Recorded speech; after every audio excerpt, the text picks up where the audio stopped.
Olá, olá, saudações amorosas, saudações calorosas, saudações freiriana, direto do estúdio Paulo Freire aqui do Simproja.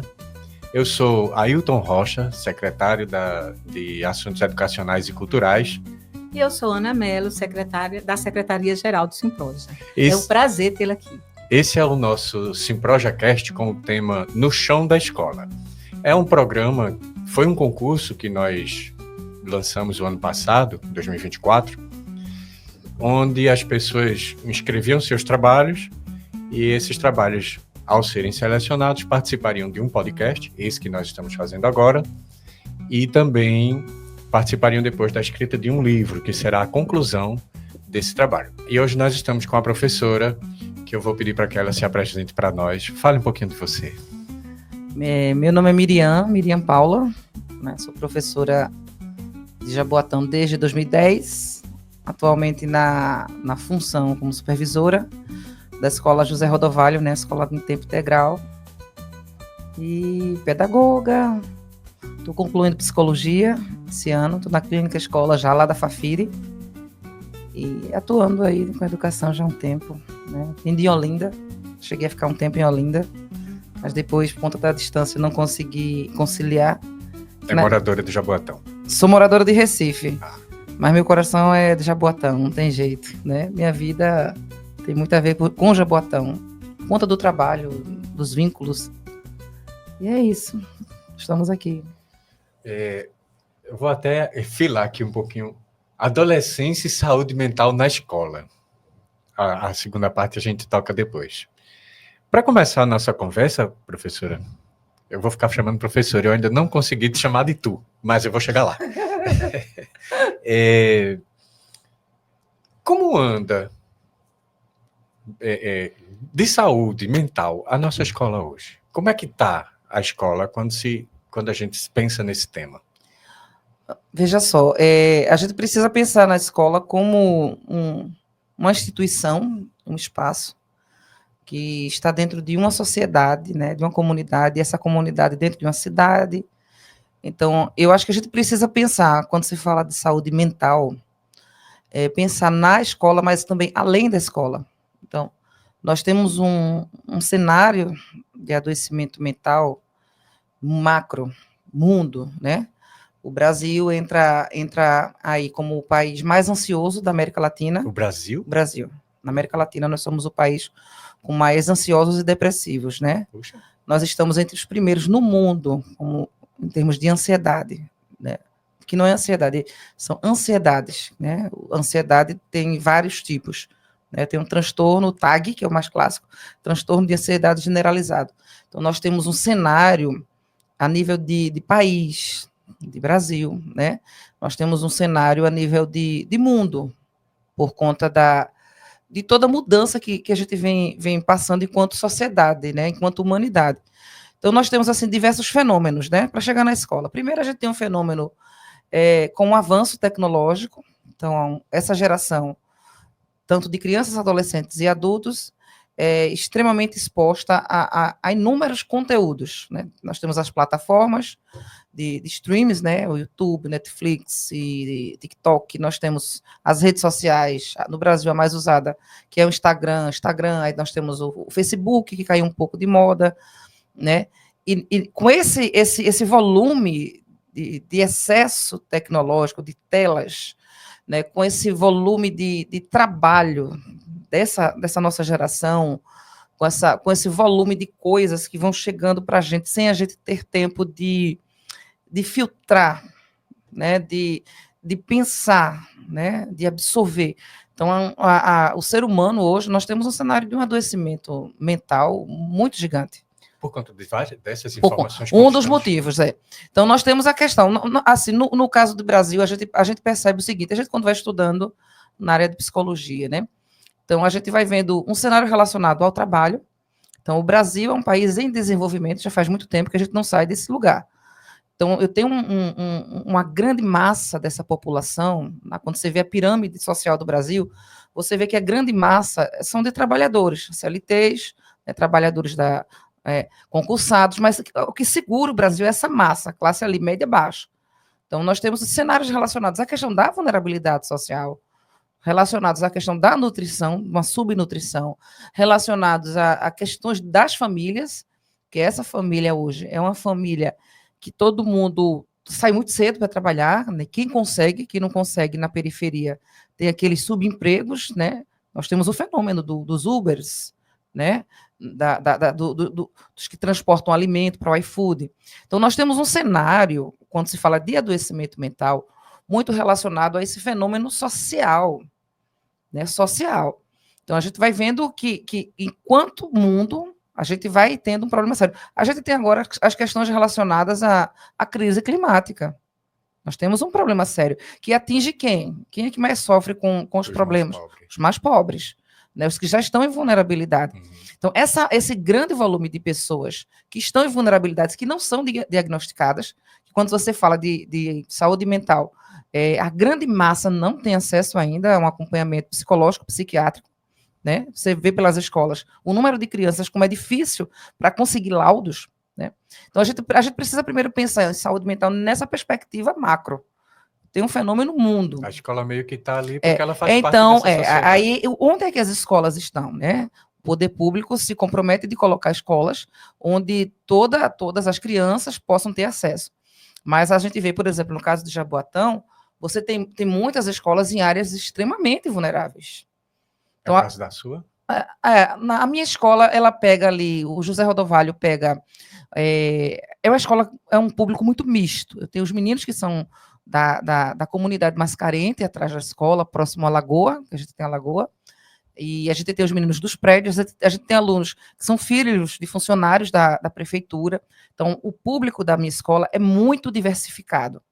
Então, eu tenho alunos em situação de um pouco mais vulnerável e tenho alunos com condição razoável, condição, né, que é um desafio para a gente, porque a gente lida com esse volume, são quase 700 alunos, 600 e quase, sempre chega a 700, de uma variedade enorme, mas a maioria das comunidades ali no finalzinho já entre Piedade e Candeias, né? Então, onde é que essa escola está? Ela está nessas comunidades, né? No caso, o Rodovalho está ali, pegando os meninos de extrema vulnerabilidade, mais meninos que têm uma família estruturada, que a mãe e o pai podem mandar a criança numa condução, ele chega às vezes de carro, né? É uma escola bem diversa. Mas a escola está dentro desse cenário macro e dentro desse cenário social ali da comunidade. E a gente tem um problema relacionado à saúde mental que vai repercutir na criança, no professor, nas equipes de gestão, é que na periferia as famílias têm pouquíssima rede de apoio. Tudo que resta para a maioria das famílias são 3 coisas: a escola, o posto de saúde e, às vezes, a igreja, que a gente tem muitas igrejas evangélicas nas comunidades. Então, é uma família, né, e essa que às vezes olha assim, não tem a que recorrer. Em caso de fome, né, em caso de um adoecimento grave, né. Então, esse cenário todo, ele chega transbordando na escola. Ele chega ali, né, para a gente na escola. Eu trabalhei uma época aqui em Cavaleiro. Cavaleiro tem uma comunidade chamada Sapunu, isso já faz muito tempo, né, e começou a chegar uns alunos de Sapunu. Hoje, Sapunu já está mais estruturado, mas na época era uma invasão. Tem um canal que passava no meio. Eu lembro de uma vez levar uma aluna que ficou doente, e a mãe não me atendia. Eu lembro de levar essa menina em casa. A realidade de moradia e de acesso à casa dessa criança era uma coisa tão extrema, mas essa criança está comigo na escola, né? Então, a escola hoje, que ela vai assumindo papéis, inclusive que ela não tem como dar conta, né? Hoje a escola é rede de apoio, além de ser pedagógico, né? Então, tudo isso vai chegando para a gente na escola, né? A gente vai ter problema de evasão escolar, problema de menino que não passa de ano, que a gente vai tendo que contornar, problemas da violência, questões relacionadas à fome. Então, a escola é esse espaço que todas essas questões sociais chegam para a gente, né? E a gente é cobrado pelo pedagógico, mas tudo reflete no pedagógico. E aí, quando se fala de saúde mental, né, a gente tem que pensar que a saúde mental não é um fator isolado da sua vida. Então, se você tem uma subnutrição, se você tem um problema relacionado a uma moradia precária, Se um trabalhador, para um professor, que às vezes vai de uma escola para outra, ele enfrenta um trânsito caótico, ele não tem acesso a um transporte, que ele dê o mínimo para ele descansar, ele já vai em pé ali. Isso tudo vai causando estresse, né? E esse estresse, que hoje a gente pode dizer um estresse crônico, chega na escola. Né? E a escola já tem os seus desafios, que é lidar com aquele aluno que às vezes não quer estudar, que tem dificuldade de aprendizagem, né? Que é indisciplinado. E aí todas... Que muitas vezes é taxado, né? Sim, também. Também. Ele é indisciplinado porque ele não presta mesmo. Não, a gente lida a gente luta contra essas coisas, né? E porque essa criança que vem da vulnerabilidade, ela já vem cheia de vícios e de falta de alguns limites. E quer chamar a atenção. E precisa de atenção. Exatamente. Não é só querer chamar a atenção, precisa de afeto, precisa de colo. No caso precisa do olhar, né? No caso do seu trabalho, é um público que, penso eu, um tanto quanto difícil, que é o adolescente. Até seu texto faz referência, né? Sim. Que já tem toda a mudança hormonal e ainda tem tudo isso. Como foi? Bora lá, deixa eu tentar... Deixa eu perguntar melhor, porque minha pergunta não foi muito boa, não. Mas eu entendi tua pergunta. Como foi, primeiro assim, para a gente direcionar, como foi pensado isso? Por que foi pensado trabalhar isso junto com as crianças? Tem toda essa questão de vulnerabilidade, mas a escola certamente tem um contexto que, se a gente entende, olha, por conta disso, a gente pensou que seria interessante trabalhar essa temática. Eu acrescento também a sua escolha do livro. Você estava me falando sobre o livro, eu achei muito interessante, já poderia responder as duas coisas. Tá. Coitada. Não, porque tem a ver, Não, tem tudo a ver. Primeiro, eu vou logo pontuar o seguinte. Quem trabalha na escola pública percebe uma mudança na presença dos pais quando eles entram nos anos finais. Então, por exemplo, lá no Rodovalho nós temos os 3 segmentos. É a única escola integral do município que tem educação infantil, 2 turminhas, tem 10 turminhas dos anos iniciais e 8 turminhas dos anos finais. Então, quanto menor a criança, mesmo que não seja todos os pais que estejam presentes, a participação dos pais isso é maior, é massivo, né? Então, digamos, quando eles entram ali no 6º, 7º ano, indo para o 8º e 9º ano, você vê que esse pai meio que tem... Primeiro que são pais, são pessoas que trabalham muito. Né? Para poder se manter, não é? Mas sobreviver. Mas não justifica tanta ausência em alguns casos, de alguns alunos específicos. Mas essa família meio que confia que já é uma criança que adolesceu, que tem uma certa autonomia, que vai saber se defender, que vai saber se colocar, né? Então, a gente percebe que esse adolescente, ele começa a caminhar muito só, né? E em alguns a gente quase não vê a família. Tem muitos casos que a gente não sabe quem é a família, né? Para você convidar a família, porque o aluno precisa de alguma atenção, é sempre uma novela. Então, eu comecei a perceber isso, que eu tenho ali um grupo de alunos que a família tem aquela confiança, isso aconteceu comigo, né? Já sabe andar, e também é uma forma de dizer, estudar é um compromisso teu.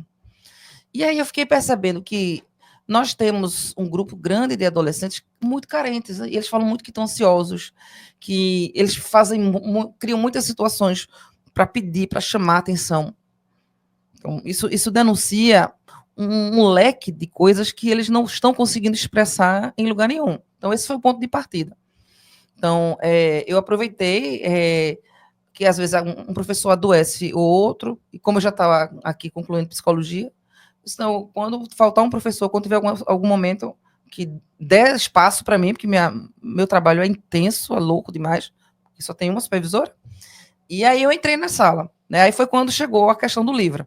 O livro é uma coletânea de 3 livros, chamado O Monstro das Cores e Doutor das Emoções, Ana. Então, chegou lá na escola o livro 1. E a professora da Educação Infantil 4, a professora Bélgica, me mostrou, disse, Miriam, eu comprei esse livro é lindo. Quando eu abri o livro, eu achei... Eu me achei no livro, né? Porque o livro trata de uma criança, tanto que o livro é da educação infantil. E ela vivenciou na sala dela alguns momentos desse livro. É muito lindo o livro. É uma menina que chega falando para o doutor das emoções e a criança chega falando que está sentindo um desconforto, que ela está angustiada, né? Na psicologia a gente chama de angústia, de afeto, isso que eu não sei dar nome.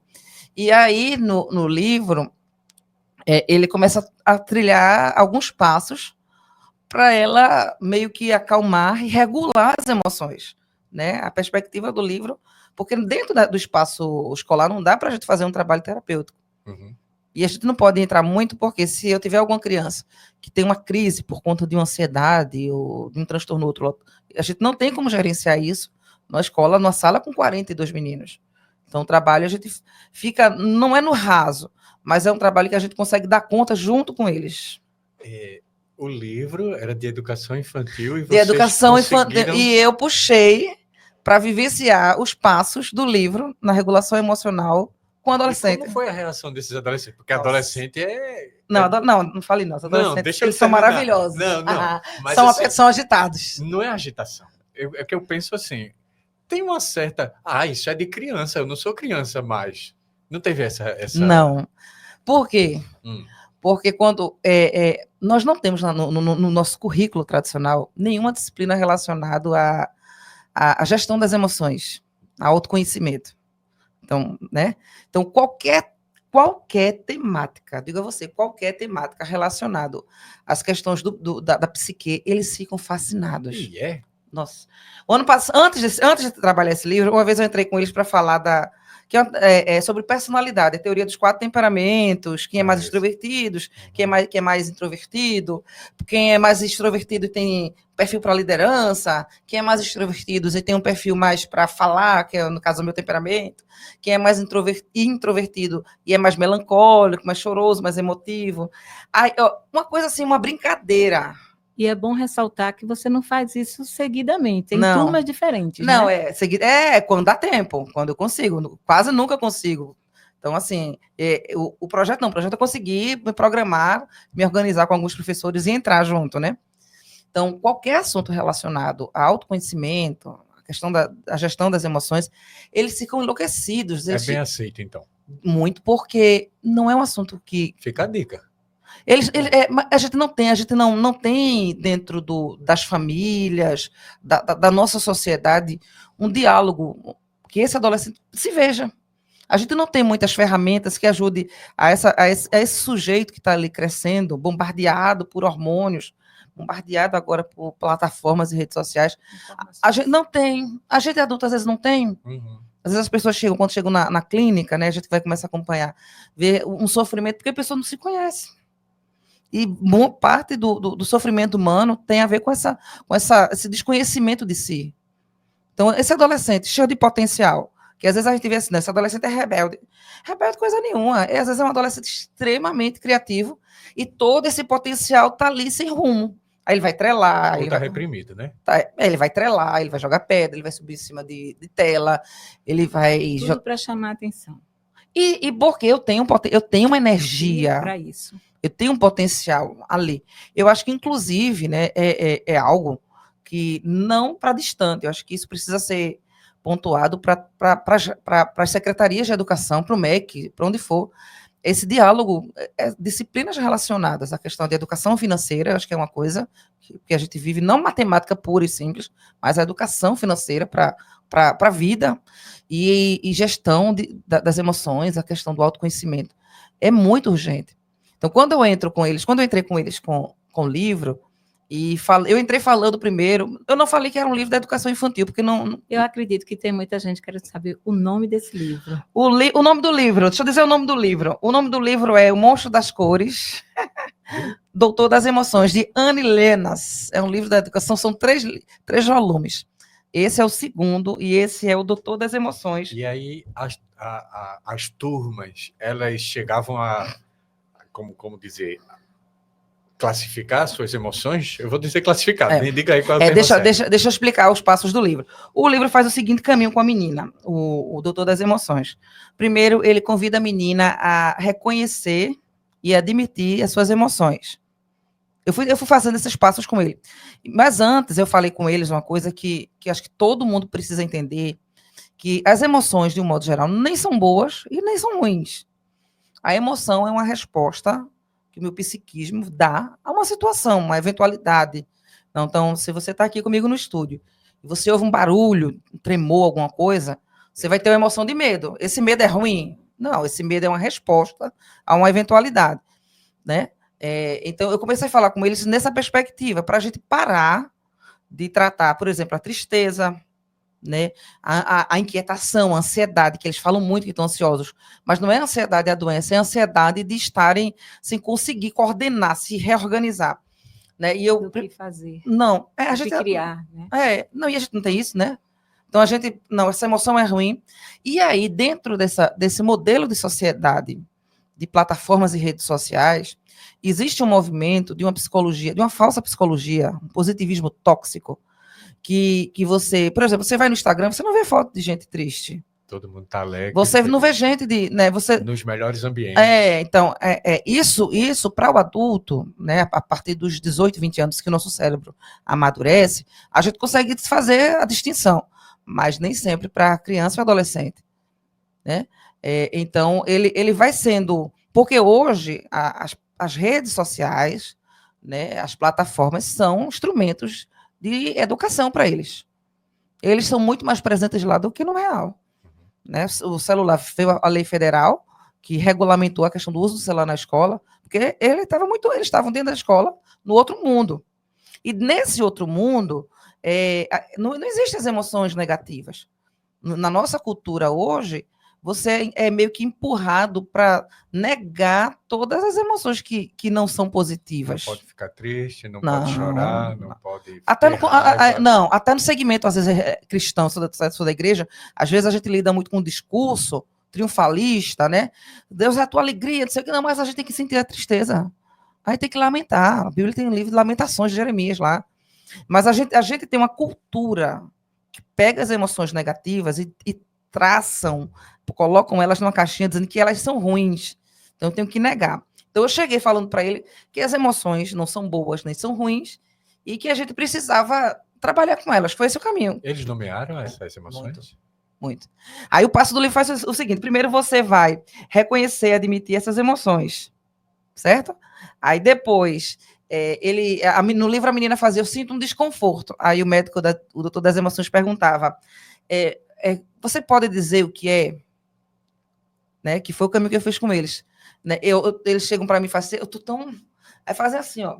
E conseguia esse contato do adolescente chegar e dizer que estava assim? Nas práticas que eu tive com eles chegam diariamente. Tem coisas, inclusive, que eles não conseguem verbalizar em casa, porque vê o pai à noite, tá todo mundo muito apressado, aí a mãe tá lidando com as tarefas de casa, mas eles verbalizam muito na escola. A escola é um espaço que está transbordando essas carências, essas emoções. E me diga uma coisa, essa sua técnica, você usou o quê? Livro, usou folhas, era um slide, era o quê? Para que cada um respondesse? Aí, olha bem, o livro vai traçar o caminho. Deixa eu explicar o livro. Falar do desconforto, descrever e validar essas emoções. Isso escrito? Não, eles dizendo ali, né? Havia tudo oral, né? Depois que eles dizem, eu digo o que é, eu penso e descrevo essa emoção, sem julgá-la. Aí o terceiro passo era eles falarem dessa emoção no corpo, que é o passo que a menina faz no livrinho. Né? A menina sentia um desconforto aqui na região do aparelho digestivo. Isso fala de uma angústia. Quando a gente não está bem, a gente vai ter gastrite, vai ter o intestino ali desregulado. Então a menina estava falando de umas emoções aqui. E no final, no passo do livro, o doutor abre uma maleta que é para regular a emoção. Se eu não posso negar a emoção, se eu não posso mentir sobre a emoção, se eu vou dizer que ela é... E, às vezes, a gente não resolve uma emoção. Ela é uma onda que vai embora depois. Mas se eu mudo a regulação da emoção, é exatamente esse caminho. Eu mudar o foco. Quais são as coisas que eu gosto de fazer? Aí, com eles, né, eu não tinha maleta, eu criei uma caixinha de papelão. Com eles, eu montei, na sala de aula, eu montei uma mesa.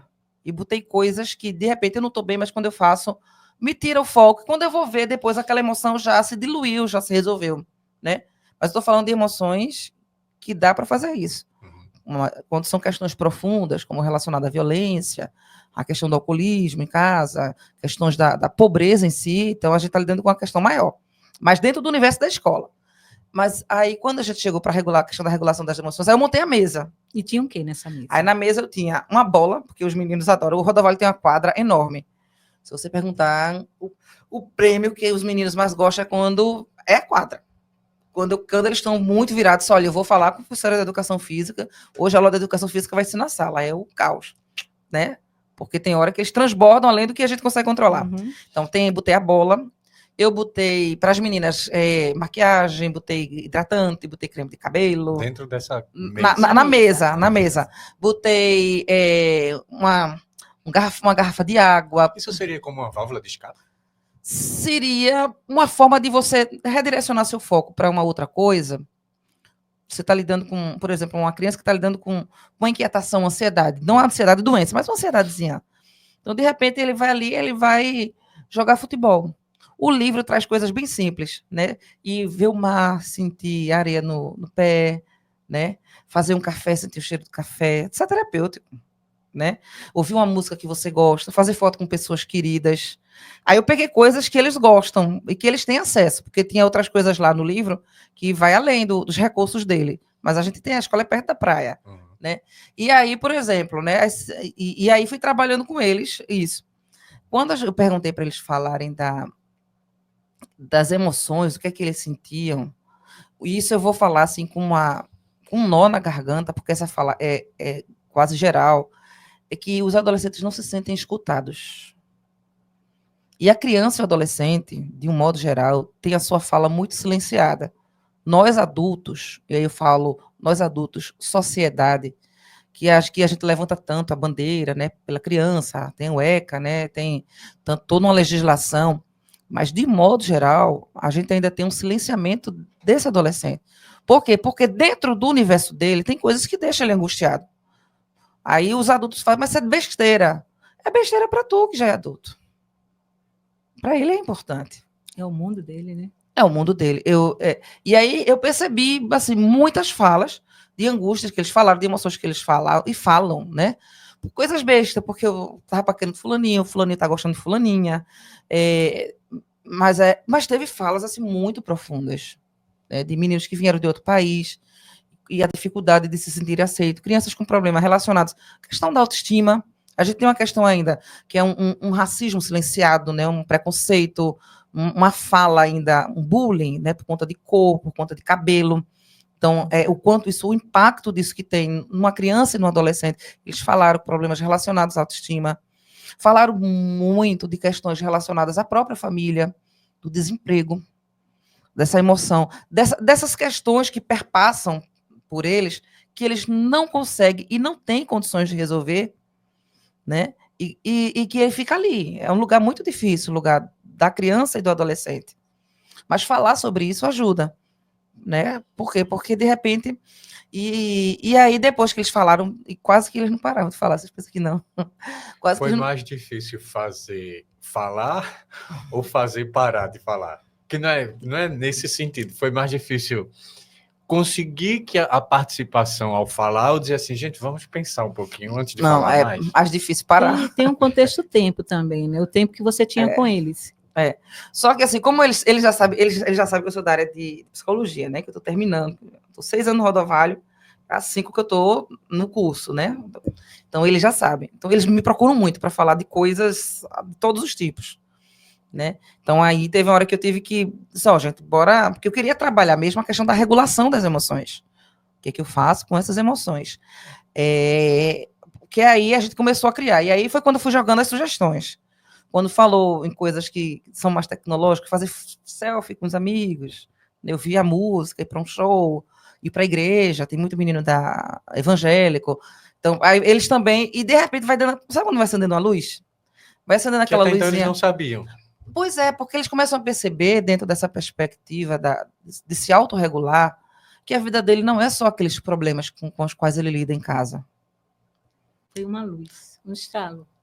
Porque o andamentozinho, né? Pensar na emoção, dar nome à emoção, sentir a emoção e direcionar o foco para outras coisas, quando você faz esse caminho, porque a vida da gente não é só o que nos falta, não é só as coisas ruins que nos acontecem, né? O adolescente parece que tem uma tendência, até por conta do que chega para ele pelas redes sociais, Uhum.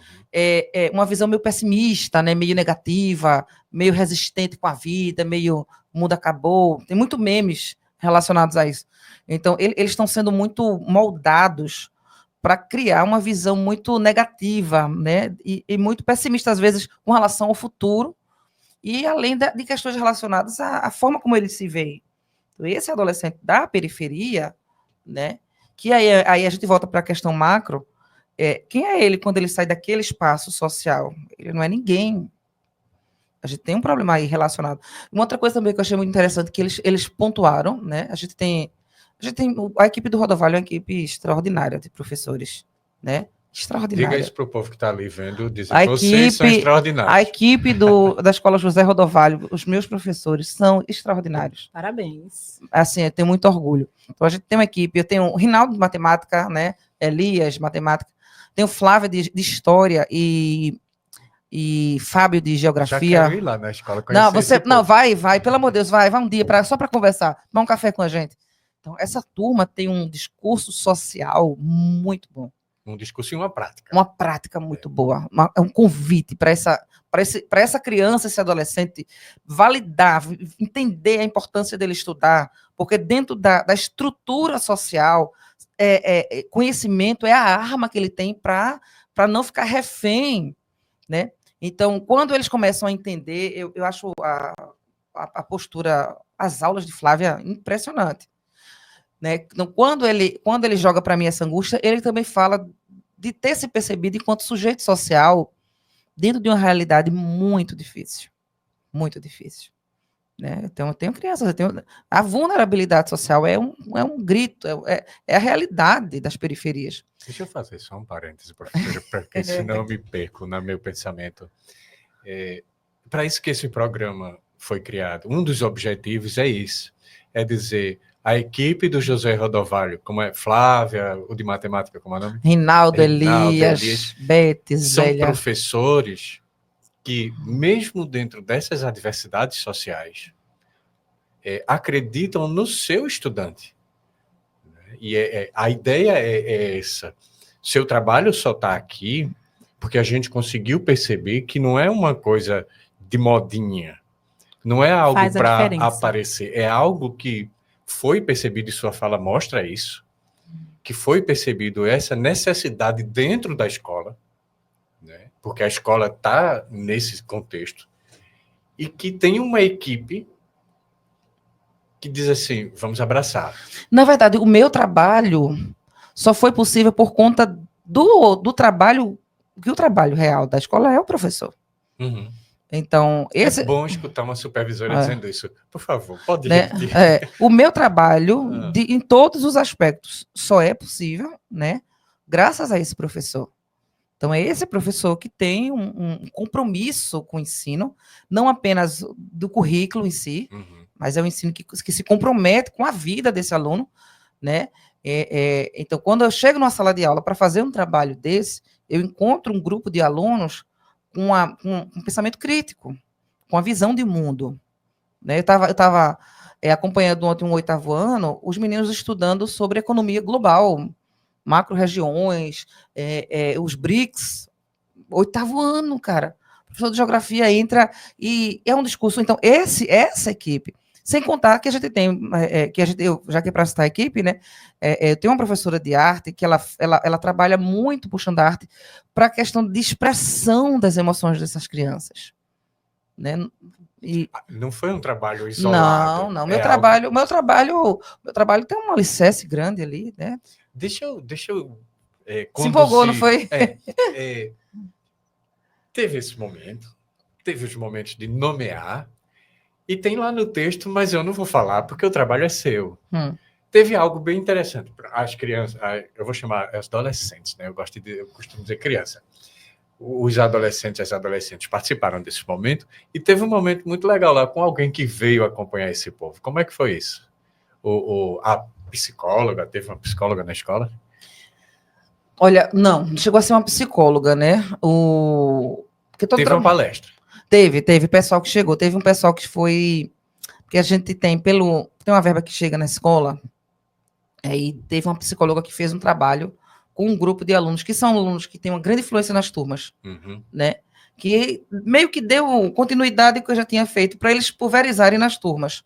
E trabalhou questões relacionadas ao convívio escolar. É uma menina aqui de Jabotão. Né? E essa menina também trabalhou com... Ela foi contratada, foi com essa verba? Foi, a gente teve uma verba. Ela trabalhou com um grupo de mães, né? Que inclusive... Envolveu a comunidade. comunidade escolar. E depois, no segundo momento, ela trabalhou com os alunos. Porque essa temática, ela é urgente. Ela Está é em todas as escolas. em todas as escolas. A saúde mental é um cenário que não vai melhorar se a gente não tiver uma mudança de estilo de vida, né? E foi isso.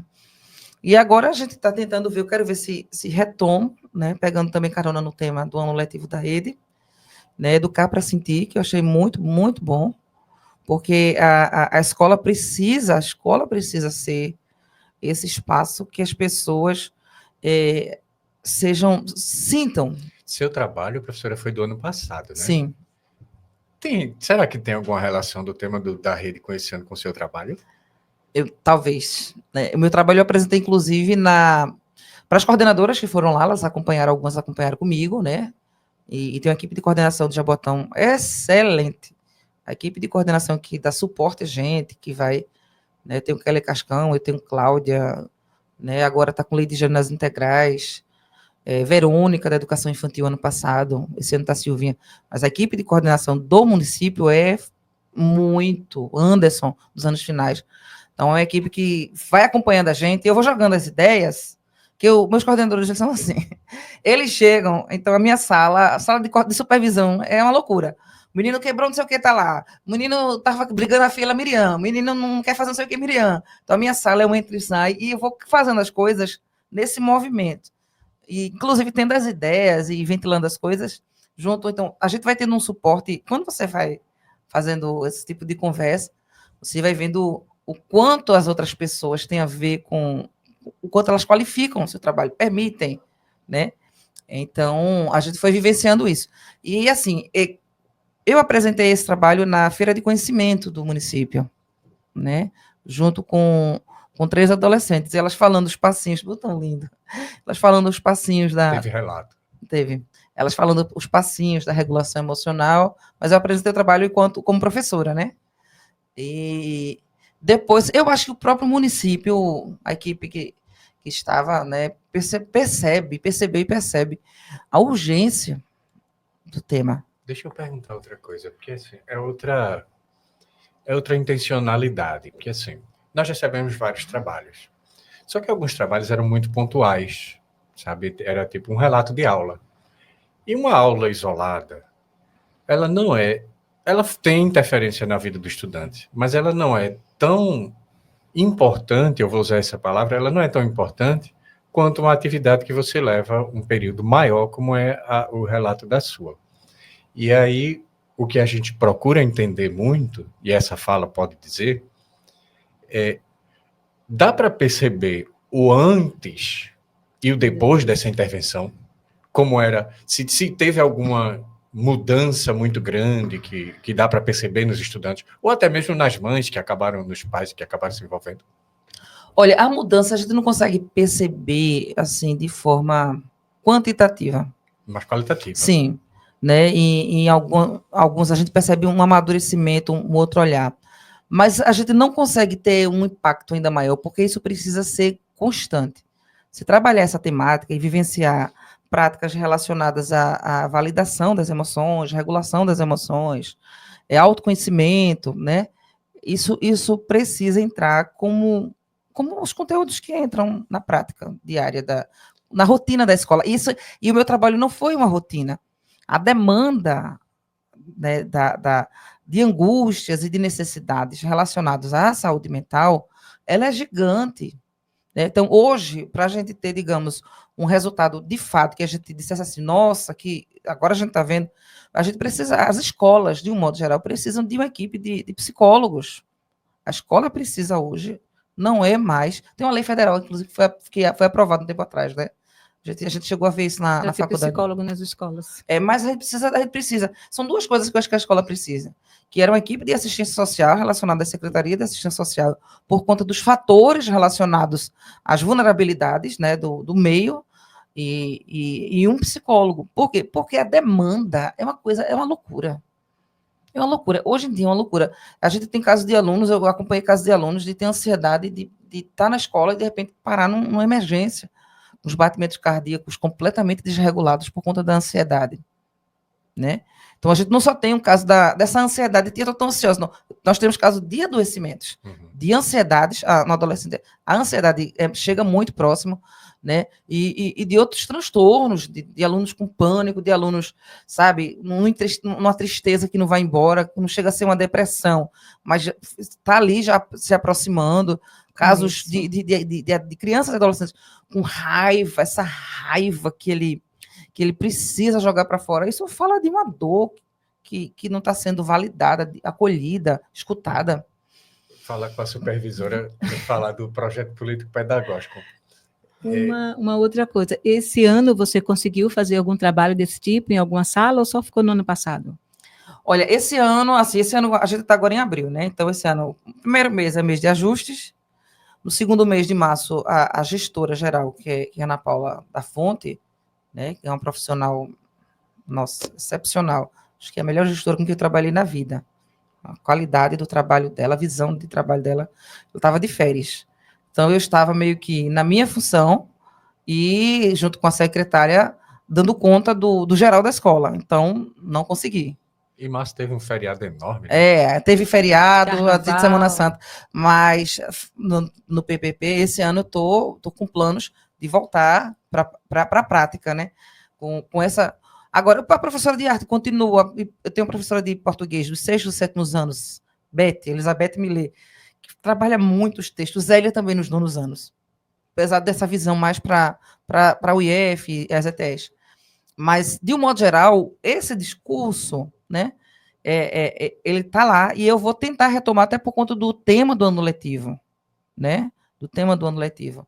E aí a gente pode... Eu estou pensando esse ano fazer algumas práticas relacionadas a TCC, né, a terapia cognitivo-comportamental, com eles, que é atividades que convidem eles a relaxar, né. Como se fosse uma continuidade do que já veio.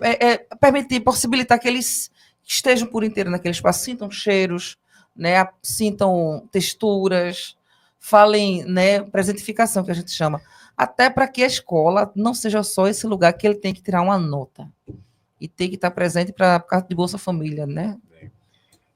Caminhando para um final, que já deu 40 minutos, né, dizer assim, que é isso a gente vem fazendo em todos com todas as pessoas que a gente fala, a gente destaca bem essa questão, né, que aí é interessante ser destacado nesse trabalho. Não é a partir de uma realidade, o profissional, que é essa a ideia desse projeto, valorizar quem está na escola, Sim. é o profissional, a profissional que está na escola, perceber que existe esse problema e trabalha esse problema de um jeito que, assim, simplesmente, eu vou colocar entre aspas, viu, professora? Simplesmente surgiu. E a gente foi tentando, alguém trouxe um livro que acendeu a luzinha, trouxe a ideia, mas que por ser uma escola de profissionais comprometidas e comprometidos, por ser uma escola de pessoas que acreditam naquilo que está fazendo e que tem uma supervisão que exerce essa liderança sobre essa equipe, a supervisão toma uma atitude, vai fazendo, e um compra a ideia daqui, outro compra a ideia dali, outro compra a ideia daqui. A nossa ideia aqui é mostrar para todo mundo que está ali, que não é só pessoas da base do Simproja que vê isso, né? Eu já cutuquei o nosso técnico ali algumas vezes para dizer a ele, manda isso também para o CNTE, para ver se o CNTE publica junto, né? Para que mais pessoas possam ver que a escola pública, ela vem sendo atacada por dizendo-se que não existe qualidade na escola, na escola pública, Mas a gente tem profissionais assim que são capazes de estar na escola, entender a escola e trabalhar a escola, né? Porque isso não é uma coisa que, pela sua fala, isso não foi, vou fazer um projeto para ser bonito e vou apresentar no final do ano. Não. Não foi. Não pode ser. Não pode ser, porque isso não é escola. Não é escola, não é realidade. E aí, assim, parabenizar pelo seu trabalho, professora, dizer que é um prazer tê-la aqui. Obrigada. Eu já espero a continuidade do trabalho. É um prazer poder dizer para todo mundo que está me vendo ou ouvindo que Jaboatão é um lugar, a sua escola tem um diferencial porque ela é integral, né? Mas Jaboatão é um lugar que tem suas dificuldades, muitas. Não só Jaboatão, né? Jaboatão é um desafio, porque Jaboatão, a geografia de Jaboatão, você tem escolas rurais dentro da região metropolitana. Sim, sim. Você tem extremos. E aí, assim, mesmo com tudo isso, tem profissionais assim que são capazes de dizer, olha, a gente está aqui para garantir a educação de qualidade para essas crianças, que é quem... Esse direito está garantido em tanta lei que, se a gente for citar, vai ficar a tarde citando de leis, mas que essa garantia só se faz se a gente tiver vontade e coragem. Aí, por isso, professora, a gente fez esse programa e agradece pela sua participação obrigada. aqui. Eu vou passar para a Ana antes de suas considerações finais. E depois a senhora faz suas considerações. Nós agradecemos sua presença, seu trabalho belíssimo. Estou bem curiosa pelos próximos passos. E aí você já passa para a gente ir lá conhecer. E eu vou também com a Ailton tomar um cafezinho. Eu não tomo café, mas guardo minha água. Eu tomo café. Eu preparo um suco, a gente prepara um suco para você. Pronto. Eu queria agradecer, né? Acho que é sempre uma riqueza a gente conversar, trocar ideias, né? Ampliar as ideias. Tem muita coisa boa, tem muita coisa boa acontecendo nas escolas, né? Acompanho o trabalho mais de perto das outras escolas integrais, dos outros supervisores, e tem trabalhos belíssimos, né, acontecendo, que não comportam dentro de um podcast, porque a realidade é a realidade, né? E aí eu acho que, para finalizar, eu queria deixar como dica, sabe? A questão da saúde mental, né? Essa visão holística, completa das pessoas, não apenas dos alunos, mas professores, equipe gestora, as equipes de apoio, de limpeza. Eu acho que essa questão precisa ser vista pelo poder público, né? Não são apenas professores, não é apenas uma gestora. Miriana, pessoas. A gente precisa fazer esse resgate de ver as pessoas. Eu acho que nos últimos 20 anos a gente trabalha muito em função dos resultados, IDEB, que é importante. Mas se eu não tenho pessoas que estejam bem, né? Então a gente tem um quadro hoje dentro dos espaços escolares de muitos adoecimentos, de muito cansaço, de muito burnout, né? Por quê? Porque as pessoas, isso é um grito, as pessoas precisam, como aluno, né? Eu tenho um olhar, uma coisa que me ajuda muito no meu trabalho, né? A nossa escola a gente tem os índices que a gente precisa chegar, mas eu tenho, de certa forma, um olhar muito voltado para aquele aluno que ele é muito difícil de aprender, que ele tem um comportamento muito difícil. Então, às vezes, eu fico muito ligada nessa criança que está ali, naquele 9º ano, ele ainda não aprendeu a ler com fluência. Esse menino está me dizendo alguma coisa. Não tenho que me aproximar dele para ele dar resultado, porque eu vou fazer uma avaliação externa no final do ano. Ele está me dizendo alguma coisa enquanto cidadão, enquanto pessoa humana. E dentro da realidade da escola, como eu falei no começo, essas questões da sociedade, né, estão chegando para a gente. Né? E aí, fechando, eu acho que hoje a escola é um dos espaços mais importantes das nossas comunidades. Né? Porque se está chegando tantas demandas para a escola também pede socorro para que ela consiga dar conta do pedagógico e ter suporte para dar conta de todas as outras questões que chegam para a gente. Né? E existem muitas questões relacionadas à violência, ao assédio com profissional, né? de gente, qualquer coisa quer denunciar um professor. Né? Tem pessoas que, porque um professor cobra uma atividade, eu vou denunciar esse professor. Então, existe uma fragilidade desse profissional, dessa instituição, que se cobra tudo dela, né? E a gente precisa criar mecanismos que possibilitem com que ela avance, né? Porque é talvez o único espaço que se compromete com essa criança que está lá na beira do canal. E assim, agradecer a vocês. Espero poder continuar com esse tema mais na frente. Nós que agradecemos sua presença e seu trabalho. Esse foi nosso programa. Né? Lembrando que essa fala da professora, ela vai virar texto, não necessariamente como foi dito aqui. Menina, lembrar de tudo, ai meu Deus. E que vai fazer parte do nosso livro. Né? E se você chegou aqui agora, né, é o primeiro vídeo que você vê, nós temos mais 3 que já foram lançados que vale a pena ver. A gente agradece a participação mais uma vez da professora, da técnica que ficou ali atrás nos auxiliando, né? Não pode deixar, a gente não faz esse programa sozinho, Sim. Nem sozinha, né? E agradecer e dizer que logo teremos mais, e o Simproja está sempre firme na luta. Vamos repetir essa aí? Simproja sempre firme na luta. É isso aí.